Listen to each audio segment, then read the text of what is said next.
Hello, my name is Jensen Smith. I'm a pitcher for the STHS baseball team and a sports medicine 3 student. And for my project on motion analysis, I decided to analyze a baseball swing. My patient was Noah Ramos. He's a baseball player at STHS. He wants to see what needs to be done with his swing, and namely, he wants to improve hand and bat speed, but we generally just improved his swing. So let's begin with the anatomy of the swing. There's six basic steps: loading, stride, activating your hips, launching your hands, extending your hands, and the follow through. So the launch, you build power, you lean back on your back leg, you identify the pitch, and you begin your stride. The stride, you're converting the power from your back leg to the front side, and you're planting your foot for the stability that you need for the rest of the swing. Step 3, activate hips. You open your hips up to the pitcher, and this begins to release your power and squares you up to the ball. Number 4, launching your hands. Your hands will naturally follow your hips, but you need to make sure that it's your hands following your hips and not the bat head, or else your swing will get out of whack. 5, you extend your hands. You're finishing your swing at this point. You've either already hit it or are in the process of hitting it, and you're releasing the remaining power that you have. And the follow through, the swing's done, the ball's hit, and you just follow through to ensure that you get rid of the rest of your power and you don't stop short and lose some of that excess power. So for this project, I used a ZEP device. It tracks 5 basic statistics, and it was set up so that it would track statistics and show what we wanted for baseball players between the age of 15 and 18. So the first statistic it tracked is bat speed at impact, which we want between 65 and 90 miles an hour.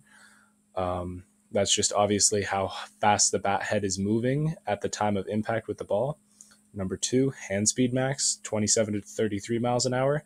That's the maximum speed that your hands are moving throughout your swing. Number 3, time to impact is the time from the beginning of your stride to hitting the ball, and we want that between 0.17 seconds and 0.14 seconds. The 4th statistic it tracks is bat vertical angle at impact, which we want at negative 25 degrees. You don't want the bat to be parallel to the ground when you swing. You instead want the bat head to be lower than the bat handle, because this causes an angle that is more likely to get you a line drive than a ground out. And attack angle is the angle at which you are coming up through the zone when you're swinging, and you want this to be at 10 degrees so that you are coming up through the zone, up through the ball, and you're driving the ball rather than hitting it into the ground. My goals for this project were to examine Noah's swing and use the ZEP device to track his swing, then use the data gathered from the ZEP device to assess what parts of his swing needed the most fixing, and also to try to improve his bat and hand speed, which he wanted the most. So if we look at his swings with the ZEP device, we can see that his bat and hand speed actually do fall into what we want for someone his age, but his angles were all over the place and just very inconsistent and bad.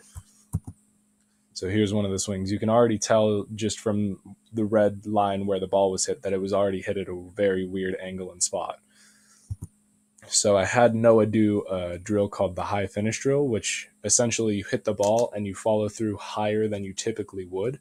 And this tricks your brain into thinking that you need to come up higher into the ball. So that was to fix his attack angle. And for his vertical angle, we did the extended T drill, where he placed a tee out in front of where you typically would, and this causes the bat head to droop a little bit when you hit the ball, and that tricks your brain into doing that also when you move the tee back.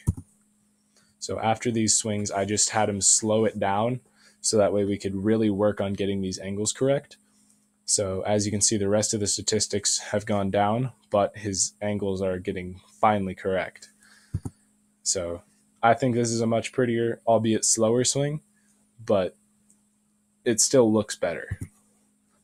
After we had done the angle work, we ramped up the speed again, but he would still consistently either miss bat vertical angle at impact or attack angle.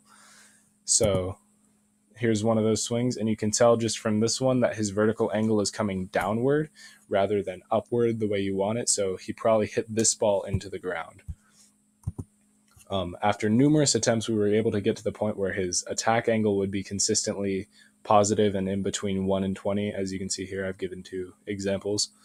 But his vertical angle at impact would still be all over the place, but we deemed that statistic slightly less important because it doesn't contribute to as many line drives as attack angle does. So here's the 72-mile-an-hour swing. He's still coming a bit down into the swing, but it's not nearly as bad as it used to be. And then, as you may know, I'm a pitcher, so we decided to contrast his swings with a pitcher's swing. So as you can see, I'm not as good as him. But that's not what it was about, because I'm a pitcher. From this project, I learned that it is much more nice to work with someone who wants to consistently get better. And I also learned what I want to avoid seeing when I'm up on the mound. I don't want to see a swing that looks like that has a semblance of Noah's new swing, if that makes any sense. I don't want to see that on the mound. And those are just the two major takeaways. It's much nicer to work with someone who wants to improve, and I don't want to face people like Noah on the mound. Thank you.